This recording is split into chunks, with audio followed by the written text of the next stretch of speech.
Absolutely, Kathy. And we spoke to some of the very senior in the department, or at Standard Bank, I should say, to talk to us a little bit about how these alternative exchanges have really grown across the continent and how regulators are now scrambling to catch up with the consumer trend and what digital technologies will mean going forward. Here's what he had to say. Crypto, at the end of the day, is a very small component. It's something that's running on blockchain. But the underlying technology, blockchain, you can do multiple other use cases there. Payments in crypto and investment in crypto is just one of the many, many use cases. And I think when Bitcoin started, that was the first blockchain, the real first blockchain use case. But since then, blockchain has evolved significantly. Staying on the cryptos, though, right? We're seeing a lot of adoption very quickly, especially across the African continent. Some countries are even using it as an exchange.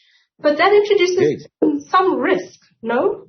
It definitely introduces some risk, but you must, if you look at what crypto is used for, in a lot of instances, it's used for remittances and payments.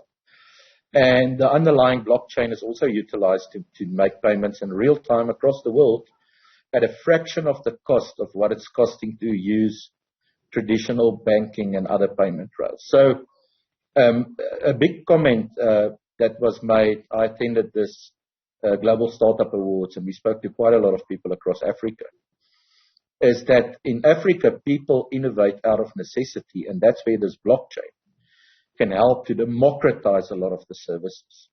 So I think that's very important to keep in the back of your mind. But the fact that there's risks introduced is a given, and that's why regulators are entering this space, the South African regulator, lots of other African regulators in other African countries, and then obviously across the world. It's very, very topical at the moment.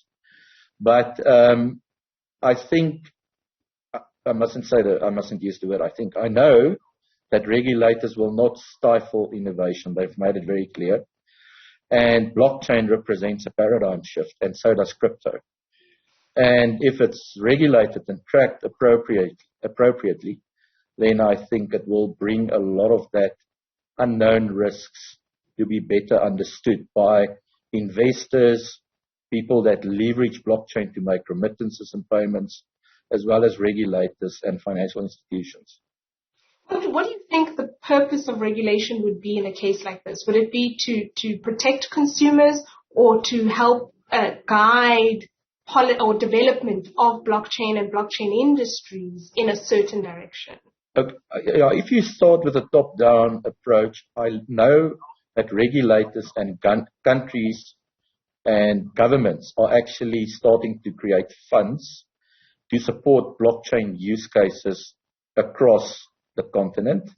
And there's also foreign countries that's very keen to help this growth based on their own learnings, because of the potential to include, to democratize, to demonetize a lot of platforms and services that people today just don't have access to, given some underlying infrastructure and structural issues in economies, infrastructure, and in society. So the first thing is to protect.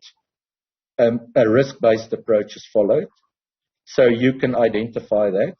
I think protection is definitely going to be key for central banks, of your smaller investors, and public-private partnerships. If you look at stable coins and CBDCs over the next few years that's going to evolve, will play an important role in terms of cross-border management.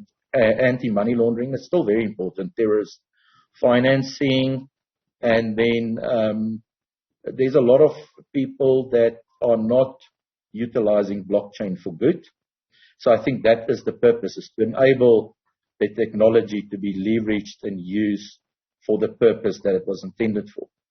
And even if banks start entering the space, I think the biggest focus for banks would be to enable tracking and tracing and protection.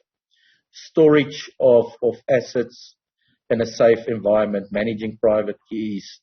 A lot of people talk about self-custody, but there's definitely a big demand from institutional, retail, and high net worth customers to get more trust into the system, specifically relating to crypto.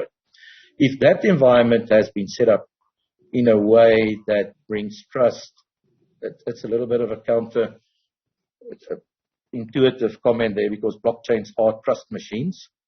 But I think to prevent it from being utilized by some people to take investors and pensioners' money and then investing it or running away, what happened already, some people actually lost a lot of their cryptocurrency because of those bad participants in the market. And I think that's the purpose, is to create a safe ecosystem.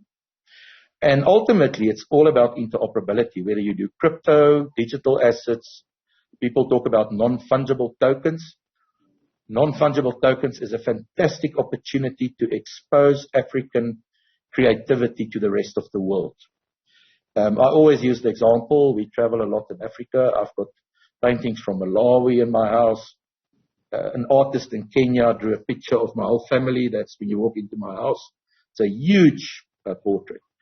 And if that can be exposed through these networks in a safe and secure way, you can imagine the access to resources when these peer-to-peer systems enable I'm talking about art because everybody understands that, but there's lots of creativity in Africa that could be exposed this way, not limited to art.